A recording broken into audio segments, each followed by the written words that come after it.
Ei oikeesti. Ajatelkaa jos mä olisin istunut siinä. Ei se tuoli jalka katkes.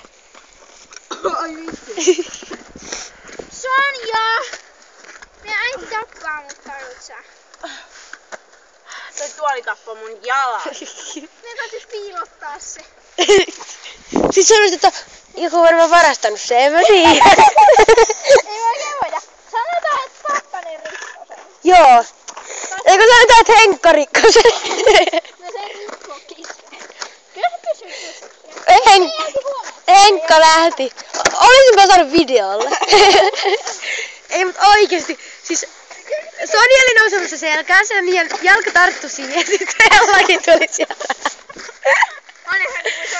Olisitte vaan nähnyt. Toitteko joku semmonen niinku puro mikä vieri alasta?